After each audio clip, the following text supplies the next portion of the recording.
Et Claude, on poursuit notre série sur le cirque ce soir. Oui, on vous dit souvent les spectacles qu'il y a à le voir dans le domaine du cirque, des spectacles qui sont payants, mais dans le secteur du cirque, il y a aussi une implication dans la communauté. Et Francis Labbé est allé voir ce que ça peut avoir comme impact auprès, par exemple, des personnes âgées, des décrocheurs ou encore des jeunes enfants. Sacha Rancourt a 12 ans. Depuis 7 ans, chaque été, il vient ici, à l'école de cirque de Verdun, où il prend part à un camp de jour spécialisé dans les arts du cirque. C'est sûr que ça fait bouger, mais c'est le fun. Ce camp de jour n'est qu'un exemple des nombreux services qu'on retrouve ici. Ça peut être des camps de jour, ça peut être des ateliers familiaux du dimanche, ça peut être également de la formation récréative en cirque. Il y en a aussi pour les jeunes décrocheurs.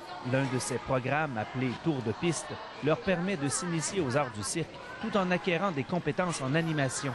Certains finissent même par se trouver un travail de moniteur à l'école de cirque. C'est le cas de cette jeune femme de 19 ans qui a préféré garder l'anonymat. Ça m'a donné une stabilité, en même temps une confiance en moi. Excellent. Il n'y a pas que les jeunes qui profitent des arts du cirque, les aînés aussi.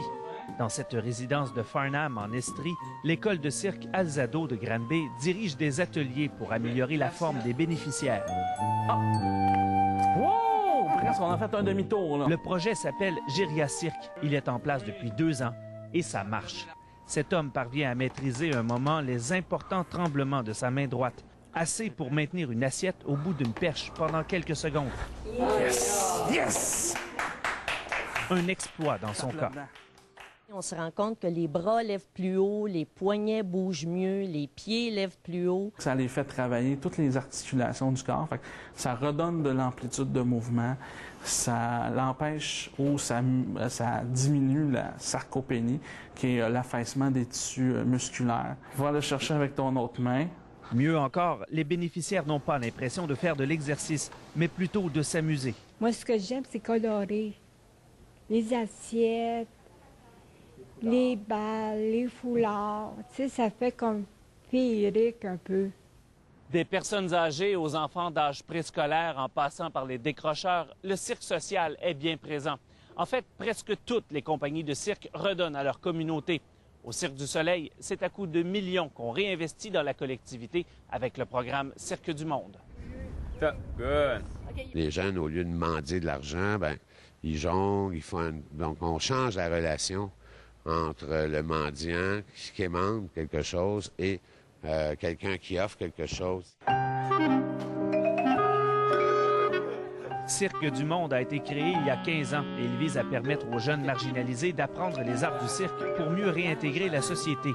Il est à l'œuvre dans plus de 80 communautés à travers la planète. Et le Cirque du Soleil y a investi pas moins de 40 millions. Dans le programme, il y a des représentations qui font partie intrinsèque du programme, représentations devant leur communauté. Et là, ils se font applaudir, ce qui est très rare dans leur cas, sur la rue, de se faire applaudir.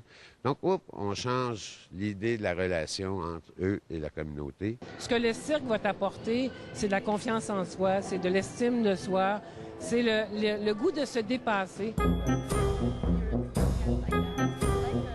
Pour plusieurs, il est tout à fait normal que le cirque réinvestisse autant socialement. Après tout, il s'agit d'un secteur où la rue fait souvent office de scène, de coulisses ou même de loge. Dans le code génétique même des arts du cirque, il y a cette relation avec la communauté. La preuve, à 12 ans, Sacha Rancourt songe déjà à enseigner aux plus jeunes que lui. Ça, c'est sûr que j'aimerais ça. Une générosité qui explique sans doute pourquoi le cirque parvient à faire autant de bien avec des poutres et des quilles. Francis Labbé, Radio-Canada, Farnham. Demain, c'est le dernier volet de notre série. Claude Sofiane-Kent va nous parler des clowns. Et puis moi, je vais recevoir le chef, le patron des clowns, Gilbert Rozon. Merci beaucoup. Au revoir, Claude. à demain. Bonne soirée, au revoir.